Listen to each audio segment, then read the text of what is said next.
Olá, bem-vindo ao canal Só a Graça Oficial. Hoje nós vamos estar ministrando a aula de número 7 do primeiro trimestre de 2023.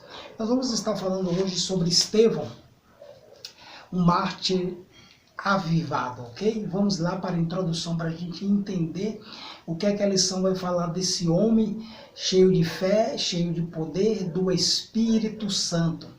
A introdução ela vai nos dizer assim: o assunto dessa lição é o martírio de Estevão, um avivado herói da fé. Como um dos 7 homens que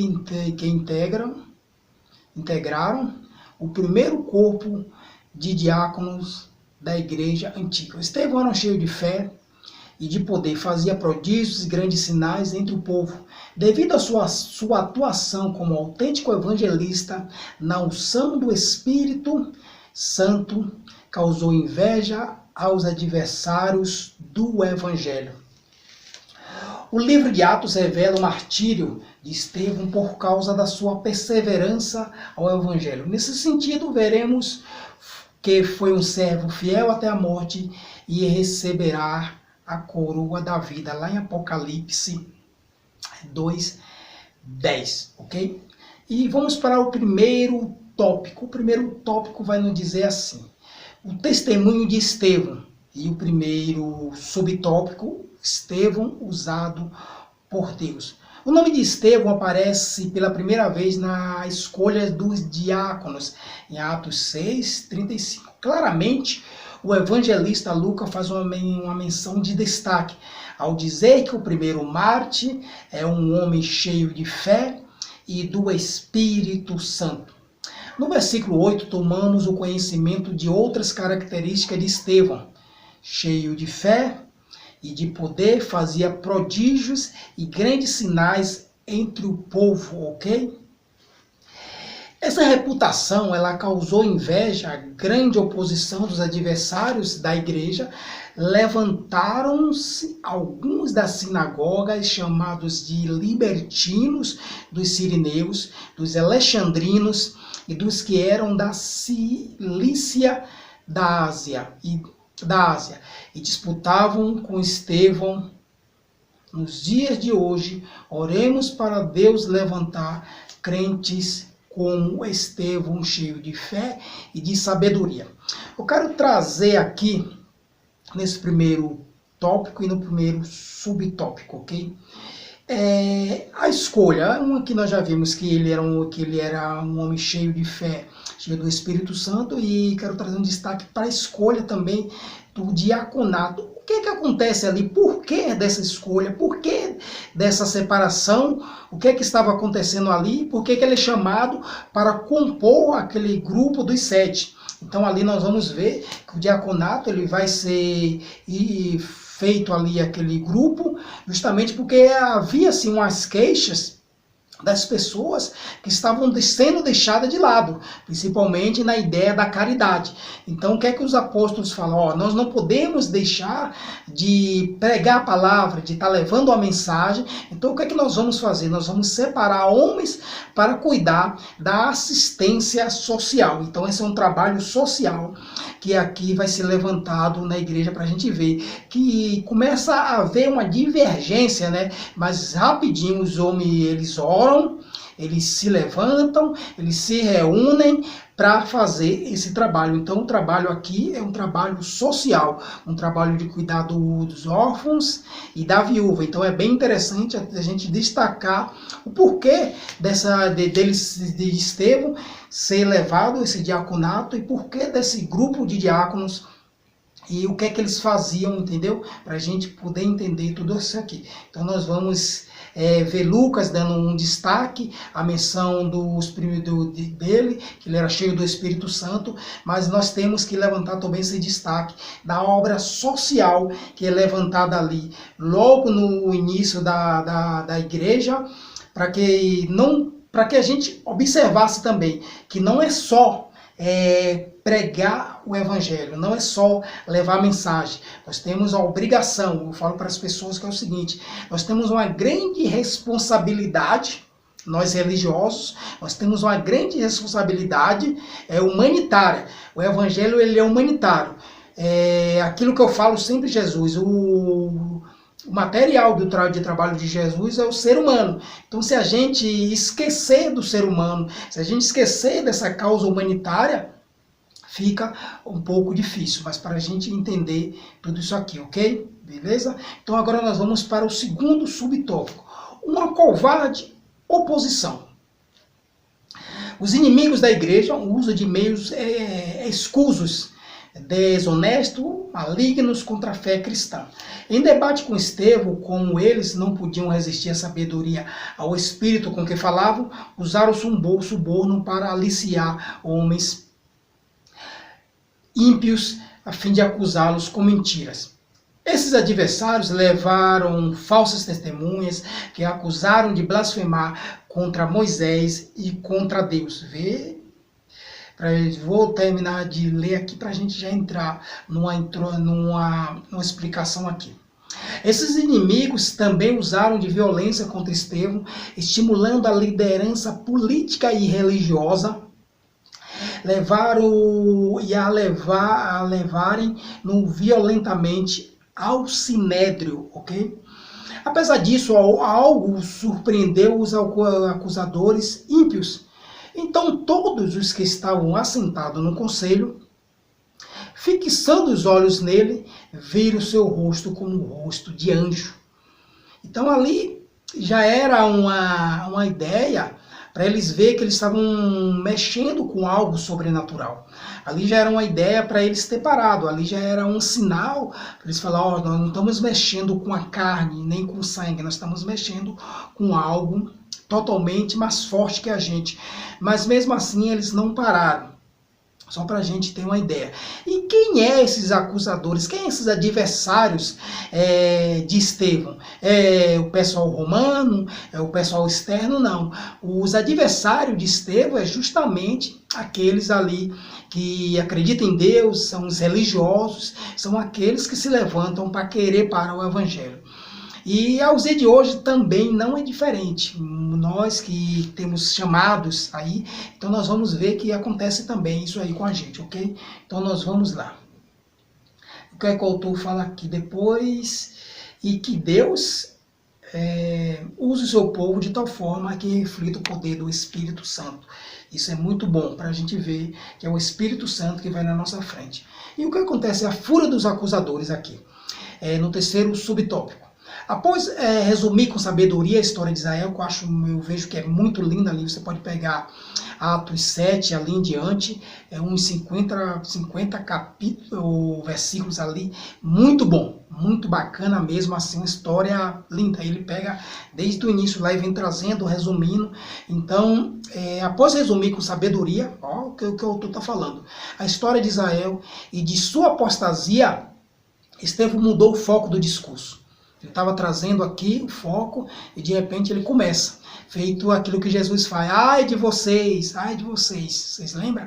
Então é bem interessante, aqui ele vai mudando o foco e confrontou com dureza do coração dos líderes israelitas, dizendo, homens de dura cerviz e circunciso de coração e ouvido, vós sempre resistis ao Espírito Santo, assim como vossos pais, né? Em suma, denunciou as suas traições, homicídio contra Jesus, e assim diante de tão dura denúncia, os ímpios julgadores se enfureceram contra ele. Todavia, fiel à sua missão, Estevão expôs com autoridade que o Espírito de Deus pusera no seu coração. Ok? Então ali o que Estevão faz? É tipo de um aviso, olha gente, parem, vocês estão agindo que nem os pais de vocês. Os pais de vocês cometeram muitos erros dentro da história de Israel e vocês estão indo no mesmo caminho. E tipo assim, olha, vocês viram o que aconteceu com eles, vai acontecer também com vocês. Um alerta que Estevão dá a eles em forma de denúncia, denunciando, ó, vocês estão indo por esse caminho, vocês estão fazendo isso, isso e isso. E mesmo assim, aí que eles ficam mais com raiva, aí que a ira deles aumenta, aí que eles... Aí, diante disso aí, eles vão lá e querem matar Estevão a todo custo, entendeu?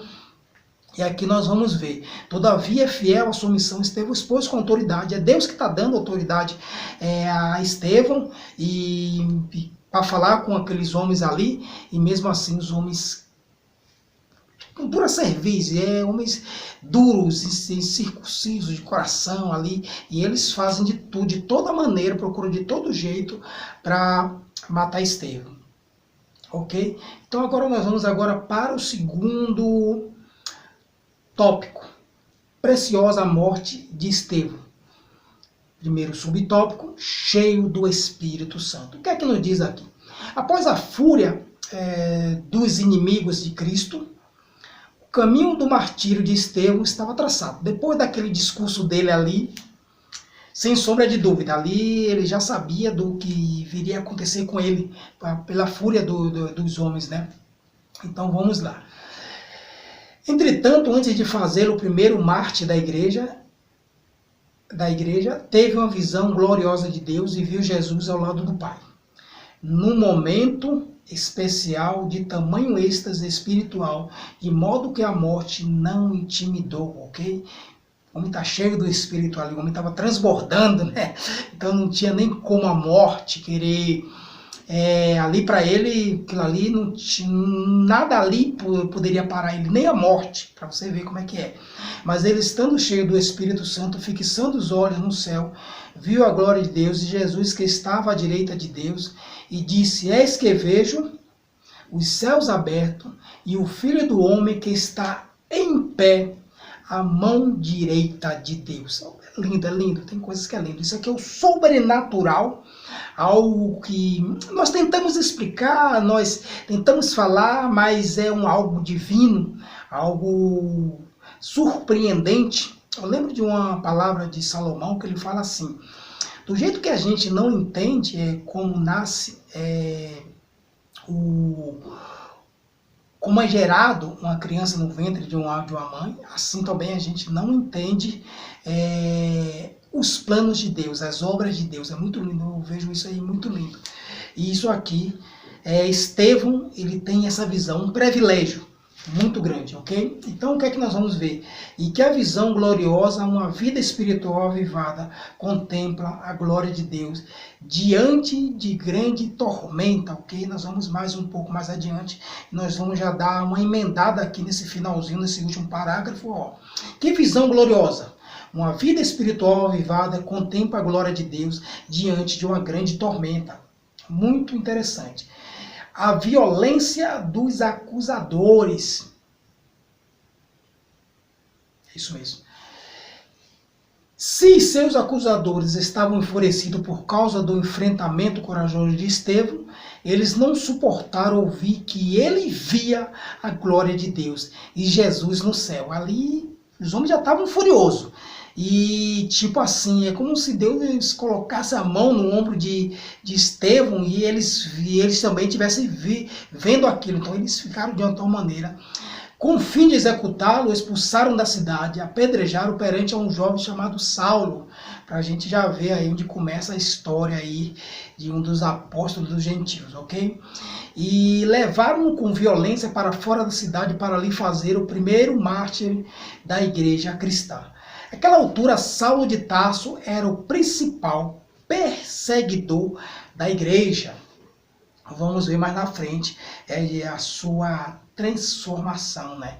E o que acontece aqui? O perdão no martírio. Naquele momento de suplício, de dores, Estevão não demonstrou sentimento de vingança ou de ódio. Muito bom isso aqui. Apedrejaram Estevão, que em invocação dizia: Senhor Jesus, recebe o meu espírito. E pondo-se de joelho, clamou com grande voz: Senhor, não lhe imputes este pecado. E tendo dito isso, adormeceu. Que exemplo grandioso! Estevão ainda exclamou: Senhor Jesus, recebe o meu espírito. Senhor, não lhe imputes esse pecado. Cumpriu-se o que dizia a palavra de Deus: preciosa é a vista do Senhor, a morte dos seus santos. Um crente espiritual avivado não cultiva a vingança e nem o ódio no coração. Ele está pronto a perdoar os seus algozes, ok? para a gente, vou dar uma pincelada aqui nesse último parágrafo. Um crente espiritualmente avivado, para a gente ter uma ideia, o que vem a ser avivamento. Um crente espiritualmente avivado não cultiva a vingança, ok?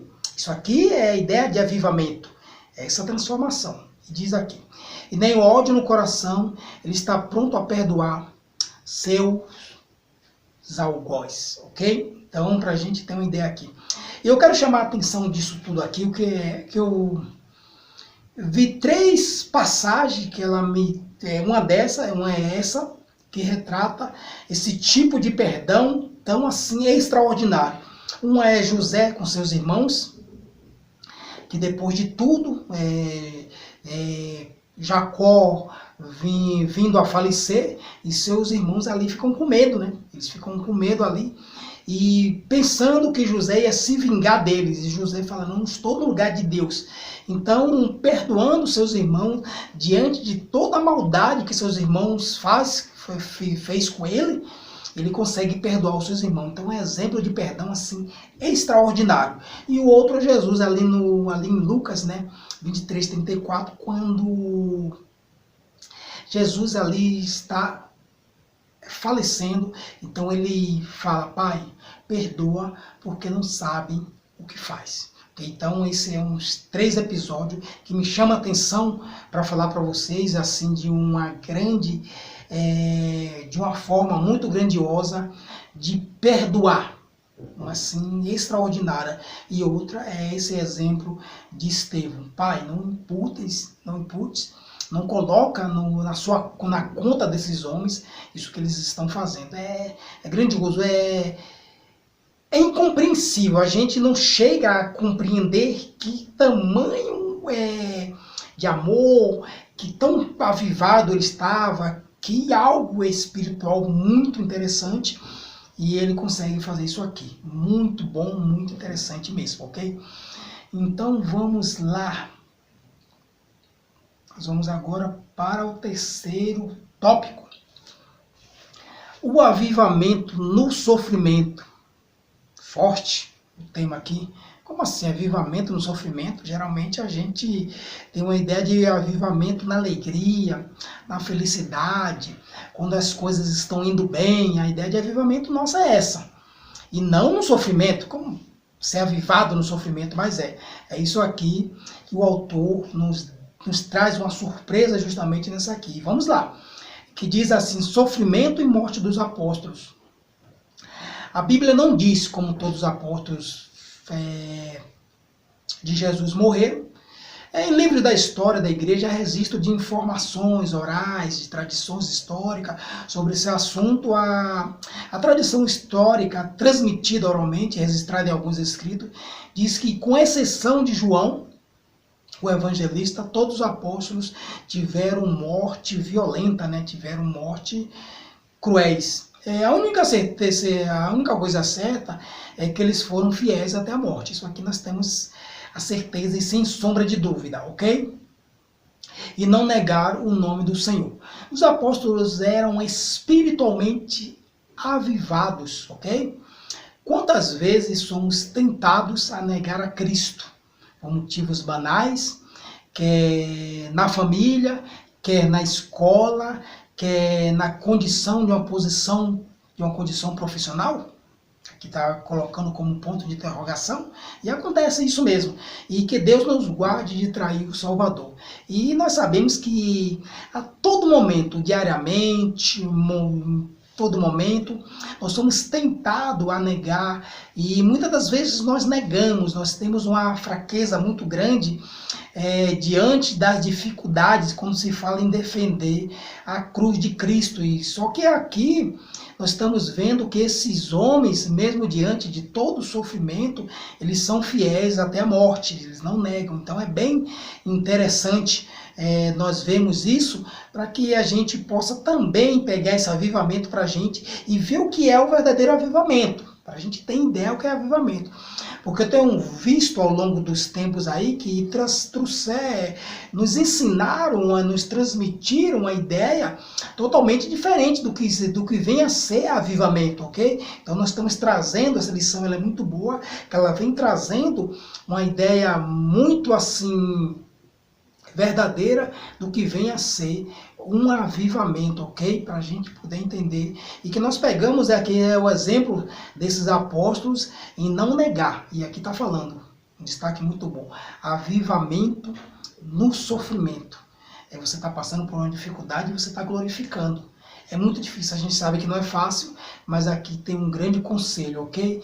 Então nós vamos aqui para o segundo tópico, que diz assim: o avivamento e sofrimento.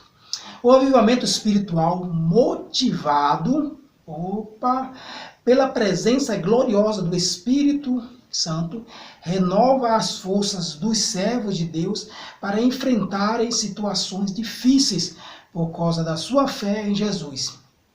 A Bíblia nos mostra essa capacitação do Espírito para sermos resilientes diante das dificuldades, ok? Para o crente, vamos lá, olha esse outro parágrafo.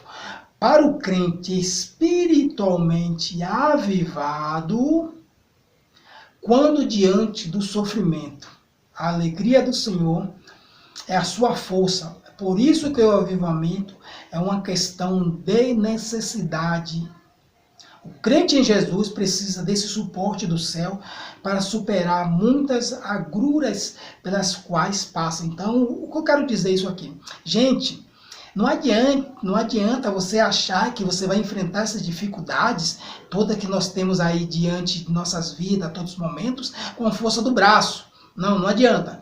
Isso aqui tem que ser uma causa espiritual. Nós sabemos que Jesus falou, ninguém vai ficar órfão, porque ele sabia que por nós mesmos nós não conseguimos. Não adianta, a gente não diz que o Senhor, que Cristo é o Senhor, se não for pelo Espírito Santo e outras coisas.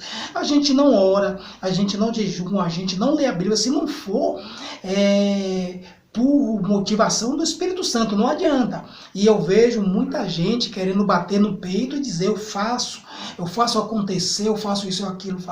E eu estou falando aqui, cuidado, porque a gente sabe que não é. A gente vê os grandes exemplos dentro da Bíblia, com os apóstolos, nós vemos os grandes exemplos nos dias atuais, ok? Então nós temos que tomar cuidado, porque nós sabemos que toda essa força que nós temos, toda essa motivação, ela vem pelo Espírito Santo. Não adianta a gente querer inventar, ok? Então essa é uma ideia para que a gente possa transmitir a mensagem, mas sabendo que essa mensagem não é minha e não é sua. E essa força, essa motivação também não é minha e não é sua. Ela vem através do Espírito Santo, porque nós somos apenas mensageiros. Então nós estamos aqui para ser usados como vasos, ok? Então não querer usurpar essa glória para você, ok? Então isso aqui é um recado para muitos que eu sei que faz isso, então isso é muito cuidado. E aquela ideia de evangelho, o evangelho ele é coletivo, ok? É coletivo, para que a gente venha ter essa ideia. Então nós vamos aqui para a conclusão. Diante dos inimigos do evangelho de Cristo e da morte, o testemunho de Estevão nos mostra que Deus concede graça, força e equilíbrio emocional para o crente espiritual e avivado. Ele tem que estar espiritualmente avivado, ok? Que o Senhor nos ajude a glorificá-lo no meio das lutas da vida. O exemplo do primeiro mártir da igreja antiga. Não neguemos a Cristo, ok? Então, para a gente ver aqui a conclusão que Cristo, que essa força que vem para a gente continuar caminhando, para a gente continuar buscando, ela sempre vem. Então mantenha o equilíbrio, aquilo que Jesus fala. Não nos preocupeis com o que haver de falar, porque o Espírito Santo, no momento certo, vai nos dar a palavra, no momento certo, vai nos dar coragem, no momento certo, vai nos motivar para que nós possamos ter uma ideia. Então essa inteligência no sentido espiritual, falando para a ideia do Evangelho, ela não vem de mim e nem de você. Então, que nós podemos se colocar no lugar tão somente de ser usado, ok? Que Deus abençoe a vida de cada um de vocês, ok? Amém.